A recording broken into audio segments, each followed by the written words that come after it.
தினமலர்.com மாலை 4 மணி செய்திகள். முக்கிய நிகழ்வுகள். அழகிரியின் கருத்துக்கு கருணாநிதி கடும் எதிர்ப்பு. கட்சி கட்டுப்பாட்டை மீறினால் கடும் நடவடிக்கை என்று எச்சரிக்கை. கேன் குடிநீர் வழக்கில் பொதுப்பணித்துறையினரின் அறிக்கையில் பசுமை தீர்ப்பாயம் அதிருப்தி. தலைமை பொறியாளரை 1 மணி நேரத்தில் நேரில் ஆஜராக உத்தரவிட்டதால் பரபரப்பு. விசா மோசடி வழக்கில் விசாரணை தேதியை ஒத்திவைக்க தேவயானி கோரிக்கை. நியூயார்க் வக்கீல் கடும் எதிர்ப்பு. விரிவான செய்திகள்.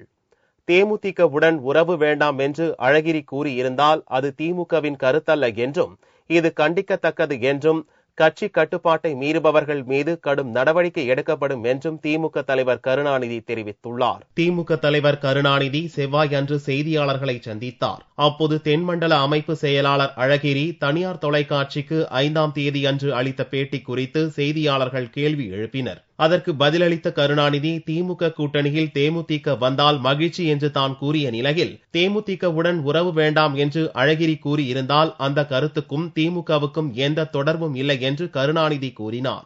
அழகிரியின் கருத்து வருந்தக்கூடியது மட்டுமின்றி கண்டிக்கத்தக்கது என்றும் கூறிய கருணாநிதி கட்சி கோட்பாட்டை மீறுபவர்கள் மீது ஒழுங்கு நடவடிக்கை எடுக்கப்படும் என்றும் கூறினார். யாருடன் கூட்டணி என்பதை திமுக பொதுக்குழு, செயற்குழு அல்லது அதிகாரம் தரப்பட்ட குழுதான் தீர்மானிக்கும் என்றும் கருணாநிதி தெரிவித்துள்ளார். கேன் குடிநீர் உற்பத்திக்கு தடையில்லா சான்று வழங்கியது குறித்து பொதுப்பணித்துறை தலைமை பொறியாளர் 1 மணி நேரத்தில் நேரில் ஆஜராகி பதில் தர வேண்டும் என்று பசுமை தீர்ப்பாயம் அதிரடி உத்தரவிட்டுள்ளது. கேன் குடிநீரின் சுகாதாரம் குறித்த பொதுநலன் வழக்கை சென்னையில் உள்ள தென்மண்டல பசுமை தீர்ப்பாயம் தாமாக முன்வந்து விசாரித்து வருகிறது. சென்னையில் கேன் குடிநீர் தயாரிக்க தடையில்லா சான்று வழங்கியது குறித்து பொதுப்பணித்துறை பதில் தர பசுமை தீர்ப்பாயம் உத்தரவிட்டிருந்தது. இதையடுத்து செவ்வாயன்று நேரில் ஆஜரான பொதுப்பணித்துறை அதிகாரிகள் 850 மனுக்கள் தடையில்லா சான்று கோரியதாகவும் அதில் 77 மனுக்கள் மட்டுமே முறையாக இருந்தது என்றும் பதில் தந்தனர். இந்த பதிலில் அதிருப்தி தெரிவித்த பசுமை தீர்ப்பாயம் 1 மணி நேரத்தில் பொதுப்பணித்துறை தலைமை பொறியாளர் நேரில் ஆஜராகி விளக்கம் தர உத்தரவிட்டது. இந்த அதிரடி உத்தரவால் பரபரப்பு ஏற்பட்டது. சுகாதாரமற்ற கேன் குடிநீரில் பல்வேறு தொற்றுநோய் அபாயம் ஏற்படுவதாக தொடர்ந்து வந்த புகாரால் தென்மண்டல பசுமை தீர்ப்பாயம் இவ்வழக்கை தானாக முன்வந்து எடுத்துக்கொண்டு அதிரடி உத்தரவுகளை பிறப்பித்து வருகிறது. இந்நிலையில் செவ்வாயன்று இந்த அதிரடி உத்தரவு பிறப்பிக்கப்பட்டதால் பரபரப்பு ஏற்பட்டது. இதையடுத்து பொதுப்பணித்துறை தரப்பில் 1 மணி நேரத்தில் வர இயலாது என்றும் 1 நாள் கால அவகாசம் வேண்டும் என்று கோரிக்கை விடப்பட்டது. இதை ஏற்றுக்கொண்ட பசுமை தீர்ப்பாயத்தின் நீதிபதி சொக்கலிங்கம் தலைமையிலான அமர்வு புதன்கிழமையன்று பகல் 2:30 மணிக்கு நேரில் ஆஜராகி விளக்கம் தர உத்தரவிட்டனர். விசா மோசடி வழக்கில் விசாரணை தேதியை ஒத்திவைக்க வேண்டுமென தேவயானி வக்கீல் தரப்பு அமெரிக்க நீதிமன்றத்தில் கோரியுள்ளது. இந்திய துணை தூதர் தேவயானி கோப்ராகடேயை அமெரிக்க போலீசார் டிசம்பர் 12ஆம் தேதி நியூயார்க்கில் கைது செய்தனர். தேவயானி மீதான விசா மோசடி வழக்கை திரும்ப பெற வேண்டும் என்று இந்தியா விடுத்த கோரிக்கையை நிராகரித்த அமெரிக்க அதிகாரிகள் அவர் மீதான வழக்கு விசாரணையை தீவிரப்படுத்தியுள்ளனர். குற்றம் சாட்டப்பட்டவர் கைதான 1 மாதத்தில் குற்றச்சாட்டு பதிவு செய்யப்பட வேண்டும் என்ற அமெரிக்க சட்டப்படி தெற்கு நியூயார்க் மாவட்ட நீதிமன்றத்தில் ஜனவரி 13ஆம் தேதி தேவயானி மீதான வழக்கு விசாரணை துவங்க உள்ளது. இந்நிலையில் தேவயானி தரப்பு வக்கீல் டேனியல் அர்ஷாக் நீதிமன்றத்தில் தாக்கல் செய்த மனுவில் வழக்கு விசாரணை துவங்கும் தேதியையும் குற்றச்சாட்டு பதிவு தேதியையும் 1 மாதத்துக்கு ஒத்தி வைக்க வேண்டுமென வலியுறுத்தியுள்ளார். போலீஸ் மற்றும் தேவயானி தரப்பிடையே நடந்து வரும் சமரச பேச்சுவார்த்தைகளுக்கு விசாரணை தேதி தடையை ஏற்படுத்திவிடும் என்பதால் 1 மாத கால நீட்டிப்பை கேட்பதாக நீதிபதி சாரா நெட்பர்னிடம் தேவயானி வக்கீல் டேனியல் கோரியுள்ளார். ஆனால் இந்தியாவில் பிறந்த நியூயார்க் அரசு வக்கீல் பிரீத் பராரா குற்றச்சாட்டு பதிவு செய்வதற்கான தேதியை 1 மாத காலத்துக்கு நீட்டிப்பு செய்ய எதிர்ப்பு தெரிவித்து நீதிமன்றத்தில் மனு தாக்கல் செய்துள்ளார். குற்றச்சாட்டு பதிவு செய்த பிறகும் இரு தரப்பிடையேயான சமரச பேச்சுவார்த்தையை தொடர முடியும் என்று நீதிமன்றத்துக்கு பிரீத் பராரா உத்தரவாதம் அளித்துள்ளார்.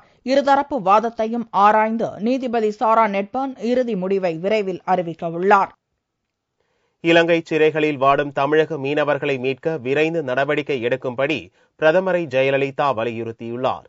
பிரதமர் மன்மோகன் சிங்குக்கு முதல்வர் ஜெயலலிதா அவசர கடிதம் ஒன்றை செவ்வாயன்று அனுப்பினார். அதில் டிசம்பர் 28, 29ஆம் தேதிகளில் 40 தமிழக மீனவர்களையும், ஜனவரி 2ஆம் தேதி மண்டபத்திலிருந்து மீன்பிடிக்கச் சென்ற 25 மீனவர்களையும் இலங்கை கடற்படை சிறைப்பிடித்துச் சென்றதை சுட்டிக்காட்டியுள்ளார். இலங்கை சிறைகளில் 250 மீனவர்கள் நீண்ட நாளாக வாடுவதையும், இலங்கை வசமுள்ள அவர்களது படகுகள் பயன்படுத்த முடியாத நிலைக்கு நாசமாகி வருவதையும் பிரதமருக்கு ஜெயலலிதா நினைவுபடுத்தியுள்ளார். தமிழக மீனவர்கள் மீது இலங்கை கடற்படையினர் நடத்தும் தாக்குதல் விவகாரத்தில் உரிய முறையில் தலையிடாமல் ஆரம்பம் முதலே வேடிக்கை பார்த்து வருவதாகவும் உள்நாட்டு மீனவ சமுதாயத்தின் துன்பத்தை உணர்ந்து கொள்ள மனமில்லாமலும் இருப்பதாக மத்திய அரசை ஜெயலலிதா கடுமையாக சாடியுள்ளார். மீனவர்களை மீட்க கோரி தான் பலமுறை கடிதம் எழுதியும் மத்திய அரசு செயல்படாமல் இருப்பதால் மீனவ சமுதாயம் மட்டுமின்றி ஒட்டுமொத்த தமிழ் மக்களும் சீற்றமடைந்திருப்பதாகவும் ஜெயலலிதா கூறியுள்ளார். எனவே இலங்கை சிறையில் அடைக்கப்பட்டுள்ள 250 மீனவர்களையும் 2ஆம் தேதி சிறைப்பிடிக்கப்பட்ட 25 மீனவர்களையும் விடுவிக்க தூதரக அதிகாரிகள் மூலமாக உறுதியான நடவடிக்கைகளை பிரதமர் மேற்கொள்ள வேண்டும் என மீண்டும் ஒருமுறை வலியுறுத்துவதாக கடிதத்தில் ஜெயலலிதா குறிப்பிட்டுள்ளார். இலங்கை வசம் இருக்கும் 84 மீன்பிடி படகுகளையும் மீட்க வேண்டும் எனவும் பிரதமரை அவர் வலியுறுத்தியுள்ளார். தென்கடலோர மீனவர்கள் கடலுக்குள் செல்ல வேண்டாம் என்று சென்னை மண்டல வானிலை மையம் எச்சரித்துள்ளது. தென்மேற்கு வங்கக்கடலில் நிலவி வந்த காற்றழுத்த தாழ்வு மண்டலம் இலங்கை உள்ளே நகர்ந்து வலு குறைந்து தீவிர காற்றழுத்த தாழ்வு நிலையாக செவ்வாயன்று நீடித்தது. இதனால் தென்கடலோர மாவட்டங்களில் மழை பெய்ததாக தெரிவித்த சென்னை மண்டல வானிலை மைய இயக்குநர் ரமணன் அதிகபட்சமாக வேதாரண்யத்தில் 4 சென்டிமீட்டர் மழை பெய்துள்ளதாக கூறினார். அடுத்த 24 மணி நேரத்திற்கு தென்கடலோர மீனவர்கள் கடலுக்கு செல்ல வேண்டாம் என்றும் ரமணன் கேட்டுக் கொண்டார். நேற்று தென்மேற்கு வங்க கடல் பகுதியில் நிலை கொண்டிருந்த அந்த தாழ்வு மண்டலமானது இலங்கையில் உள்ளே நகர்ந்து இப்பொழுது வலு குறைந்து ஒரு தீவிர காற்றழுத்த தாழ்வு பகுதியாக இலங்கையினுள் நீடிக்கின்றது. இந்த நிகழ்வின் காரணமாக கடந்த 24 மணி நேரத்திலே தென்கடலோர மாவட்டங்கள் மற்றும் டெல்டா மாவட்டங்களில் மழை பெய்துள்ளது. அடுத்த 24 மணி நேரத்தை பொறுத்தவரையிலே டெல்டா மற்றும் தெற்கு கடலோர மாவட்டங்களில் அநேக இடங்களில் மழை பெய்ய வாய்ப்புண்டு. தெற்கு உள் மாவட்டங்களில் ஒரு இடங்களில் மழை வரும் வாய்ப்பு. எஞ்சிய மாவட்டங்களில் பெரும்பாலும் ஒரு வறண்ட வானிலையே நிலவி வரும். டெல்டா மற்றும் தென் கடலோர மாவட்டங்களில் ஒரு இடங்களில் கனமழையும் நாம் எதிர்பார்க்கலாம். தென் கடலோர பகுதிகள் கொந்தளிப்பாக இருப்பதன் காரணத்தினாலே தென் கடலோர மீனவர்கள் யாரும் கடலுக்கு செல்ல வேண்டாம் என்று கேட்டுக் கொள்ளப்படுகின்றனர். கடந்த கால நிகழ்வுகளை ஒப்பிட்டு பார்க்கும் போது இதுபோன்ற நிகழ்வுகளில் தமிழகத்தில் ஆங்காங்கே மழை பெய்யும் வாய்ப்புள்ளதாக வானிலை மையம் தெரிவித்துள்ளது. டெல்லி குடிநீர் வாரியத்தில் 800 அதிகாரிகள் அதிரடியாக இடமாற்றம் செய்யப்பட்டனர்.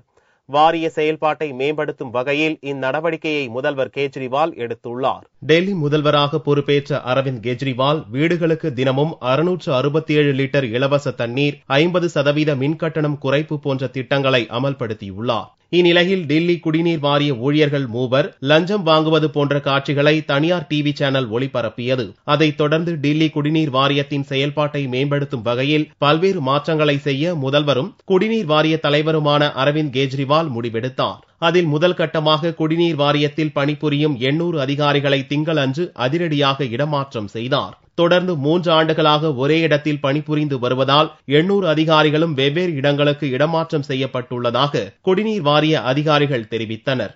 டேங்கர் லாரி மாஃபியாக்களுடன் இணைந்து சில குடிநீர் வாரிய அதிகாரிகள் திட்டமிட்டு செயற்கையான குடிநீர் பற்றாக்குறையை ஏற்படுத்துவதாகவும் முதல்வர் கெஜ்ரிவால் கவனத்துக்கு கொண்டு வரப்பட்டுள்ளது. அதனால் குடிநீர் விநியோகத்தை மேம்படுத்தும் வகையிலும் அதிரடி நடவடிக்கைகளை எடுக்க கெஜ்ரிவால் அரசு திட்டமிட்டுள்ளதாக டெல்லி வட்டாரங்கள் கூறுகின்றன. தினமும் 700 லிட்டர் இலவச தண்ணீர் என்ற ஆம் ஆத்மி கட்சியின் தேர்தல் வாக்குறுதியை நிறைவேற்றுவது சாத்தியமில்லை என்று எதிர்ப்பு தெரிவித்த டெல்லி குடிநீர் வாரிய தலைமை செயல் இயக்குநர் தேபஸ்ரீ முகர்ஜியை தான் பதவியேற்ற முதல் நாளிலேயே இடமாற்றம் செய்த முதல்வர் கெஜ்ரிவால் புதிய தலைமைச் செயல் இயக்குநராக விஜய்குமாரை நியமித்தார் என்பது குறிப்பிடத்தக்கது. காஷ்மீரில் பயங்கரவாதிகளுடன் நடந்த துப்பாக்கிச் சண்டையில் ஒரு போலீஸ் அதிகாரி கொல்லப்பட்டார். 3 போலீசார் குண்டு காயமடைந்துள்ளனர். ஜம்மு காஷ்மீர் மாநிலம் பாரமுல்லா மாவட்டத்தில் உள்ள சோப்போர் நகர் அருகே உள்ள சாங்கான் பகுதியில் ஒரு வீட்டில் பயங்கரவாதிகள் பதுங்கி இருப்பதாக போலீசாருக்கு ரகசிய தகவல் கிடைத்தது. அதைத் தொடர்ந்து ராணுவம் மற்றும் மத்திய ரிசர்வ் போலீஸ் படையினருடன் இணைந்து போலீசார் அந்த வீட்டை செவ்வாய் காலை 11 மணிக்கு முற்றுகையிட்டனர். உடனே பயங்கரவாதிகள் குண்டுகளை சரமாரியாக வீசியும் எந்திர துப்பாக்கிகளால் சரமாரியாக சுட்டும் பாதுகாப்பு படையினர் மீது தாக்குதல் நடத்தினர். இந்த தாக்குதலில் 4 போலீசார் பலத்த காயமுற்றனர். இதில் 3 போலீசார் குண்டு சிதறல்களாலும் ஒருவர் துப்பாக்கி குண்டு பாய்ந்ததாலும் காயமுற்று மருத்துவமனையில் சேர்க்கப்பட்டுள்ளனர். மருத்துவமனையில் கபில் என்ற உதவி சப் இன்ஸ்பெக்டர் சிகிச்சை பலனின்றி இறந்தார். தொடர்ந்து பயங்கரவாதிகளுடன் பாதுகாப்பு படையினர் துப்பாக்கிச் சண்டை நடத்தினர். இதில் பயங்கரவாதிகள் கொல்லப்பட்டார்களா அல்லது தப்பினார்களா என்ற தகவல் வரவில்லை. கருணை அடிப்படையில் பணியாற்றும் அஞ்சல் ஊழியர்களை பணி நிரந்தரப்படுத்த வேண்டும் என்று கோரி சென்னையில் உண்ணாவிரத போராட்டம் நடந்தது. பணியில் இருக்கும் போது இறந்தோர், மருத்துவ காரணங்களினால் பணி ஓய்வு பெறுவோரின் வாரிசுதாரர்களுக்கு பணி வழங்கும் திட்டம் அஞ்சல் துறையில் உள்ளது. ஆனால் 1990ஆம் ஆண்டுக்கு பிறகு இத்திட்டத்தை முறையாக செயல்படுத்தாததால் காத்திருப்போரின் பட்டியல் நீண்டு வருகிறது. 15 ஆண்டுகளுக்கும் மேலாக பணி நிரந்தரம் மற்றும் கருணை அடிப்படையிலான பணி வழங்காததை கண்டித்து அஞ்சல் ஊழியர்கள் சென்னையில் ஒருநாள் அடையாள உண்ணாவிரத போராட்டம் நடத்தினர். கடந்த 1990 வரையிலே அந்த கருணை அடிப்படை சரியாக கணக்கிடப்பட்டிருந்தது. ஆனால் அதற்கு பின்னால் இந்த இலாக்காவிலே சரியான அளவிலே அந்த கருணை அடுப்பிலே ரிலாக்ஸேஷன் அப்பாயின்மெண்ட் என்று சொல்லக்கூடிய ஊழியர்களுக்கு அங்கே இங்கு நிரந்தர வேலையை கொடுக்கவில்லை. அதன் அடிப்படையில் இன்றைய தினம் தமிழகத்தில் இருக்கக்கூடிய FNBO என்று சொல்லக்கூடிய தேசிய அஞ்சல் ஊழியர் சங்கமானது இன்றைய தினம் முதல் கட்டமாக இந்த உண்ணாவிரத போராட்டத்தினை அறிவித்திருக்கின்றோம். நிச்சயமாக அவர்கள் நிரந்தரமாக்கப்படவில்லை என்று சொன்னால் இந்த போராட்டம் மிகப்பெரிய அளவிலே வெடிக்கும் என்பது உறுதி. நீதிமன்றம் உத்தரவிட்டும் கூட அஞ்சல் துறை இழுத்தடிப்பதாக போராட்டக்காரர்கள் வேதனை தெரிவித்தனர். அறுவடை இயந்திர தட்டுப்பாட்டால் டெல்டா விவசாயிகள் சம்பா நெல் அறுவடை செய்ய முடியாமல் தவித்து வருகின்றனர். காவிரி டெல்டா மாவட்டங்களில் சாகுபடி செய்யப்பட்டிருந்த சம்பா நெல் அறுவடை தற்போது முழுவீச்சில் நடந்து வருகிறது. தஞ்சை மாவட்டம் கண்டிதம்பட்டு, காசாநாடு புதூர், ஈச்சங்கோட்டை ஆகிய பகுதிகளில் சம்பா நெல் அறுவடைக்கு தயார் நிலையில் உள்ளன.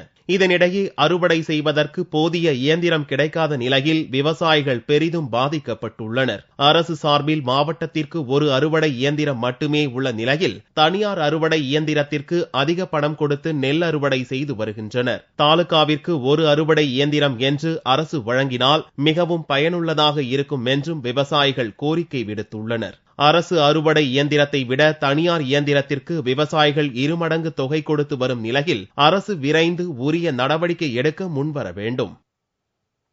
GSLVயில் பொருத்தப்பட்ட கிரையோஜெனிக் நெல்லை மாவட்டம் மகேந்திரகிரி திரவ இயக்க அமைப்பு மையத்தில் தயாரிக்கப்பட்டது என்று இணை இயக்குநர் கார்த்திகேயன் பெருமிதம் தெரிவித்துள்ளார். முழுக்க உள்நாட்டு தொழில்நுட்பத்தில் இந்திய விண்வெளி ஆராய்ச்சி நிறுவனமான இஸ்ரோ உருவாக்கிய கிரையோஜெனிக் என்ஜினுடன் கூடிய GSLV D5 ராக்கெட் கடந்த ஞாயிற்றுக்கிழமையன்று ஸ்ரீஹரிகோட்டாவிலிருந்து வெற்றிகரமாக விண்ணில் செலுத்தப்பட்டது.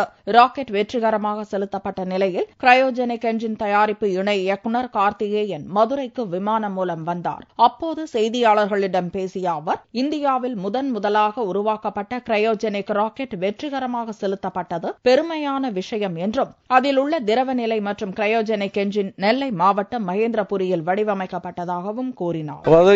டெஸ்ட் நடந்துட்டு இருக்கு. மகேந்திரில தான் டெஸ்ட் ஃபெசிலிட்டி எல்லாம் இருக்குது. அதில் வச்சு நம்ம செய்யறோம். இது வந்து லிக்விட் ப்ரொபல்ஷன் சிஸ்டம் சென்டரான மேஜர் பார்ட்.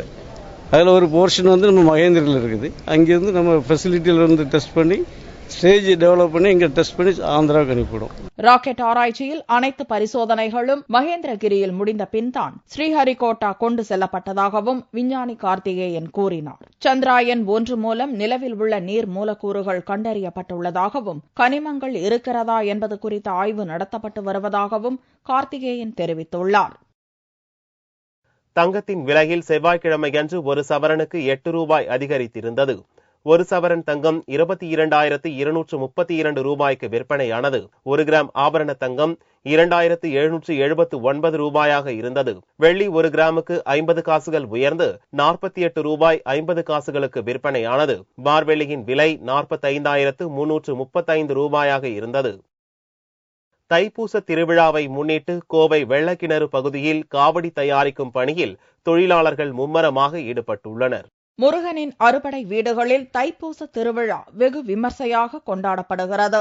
இவ்விழாவின் போது பக்தர்கள் பால், பன்னீர் என பல்வேறு காவடிகளை எடுத்து பாத யாத்திரையாக சென்று முருகனை வழிபடுவர். வரும் 17ஆம் தேதி தமிழகம் முழுவதும் உள்ள முருகன் கோவில்களில் தைப்பூச திருவிழா கொண்டாடப்படுகிறது. கோவை மாவட்டம் துடியலூர் அருகே வெள்ளக்கிணறு பகுதியில் காவடிகள் தயாரிக்கும் பணி விறுவிறுப்பாக நடந்து வருகிறது. பால் காவடி, பன்னீர் காவடி, ஆறுமுக காவடி என 5 வகையான காவடிகள் இங்கு தயாராகிறது. மூங்கில் தப்பை மற்றும் மாம்பலகை ஆகியவற்றை பயன்படுத்தி இங்கு தயாரிக்கப்படும் காவடிகள் நீலகிரி, ஈரோடு, திருப்பூர் உட்பட தமிழகத்தின் பல்வேறு பகுதிகளுக்கும் அனுப்பப்படுகிறது. முன்பு பாத யாத்திரையாக செல்லும் பக்தர்கள் அனைவரும் காவடி ஏந்தி செல்வர். ஆனால் சமீப காலமாக பக்தர்கள் காவடி இல்லாமல் பாத யாத்திரையாக மட்டுமே செல்வதால் தங்களுக்கு சரியான வருவாய் கிடைப்பதில்லை என்று தயாரிப்பாளர்கள் வருத்தம் தெரிவித்தனர். அதாவது எங்களுக்கு மூங்கல் கிடைக்கலைங்க. பெரும்பாலும் மூங்கல் வந்து நாங்கள் வெகு தொலைவில் போயிட்டு வாங்கிட்டு வர்றோம். ரெண்டாவது என்ன கேட்டீங்கன்னா, ஒவ்வொரு பண்டு காவடிக்கு ஒவ்வொரு வித்தியாசமாக கேட்குறாங்க. அந்த மாதிரி நாங்கள் செயல்பட்டு கொடுத்துட்டுருக்குறோம். அப்புறம் பார்த்தீங்கன்னா பெரிய காவடிகளும் இருக்குது. அப்போ ஆறுமுக காவடி மேலே கேட்பாங்க, அந்த மாதிரிலாம் செஞ்சிட்ருக்கோம். காவடி தயாரிக்கும் தொழிலை இறைப்பணியாக கருதுவதால் காவடிக்கான தொகையை யாரிடமும் கராராக வசூலிப்பதில்லை. ஆனாலும் இப்பணியை மன நிறைவிற்காக தொடர்ந்து செய்து வருகின்றனர். மீண்டும் செய்திகள் இந்திய நேரப்படி இரவு 8 மணிக்கு. வணக்கம்.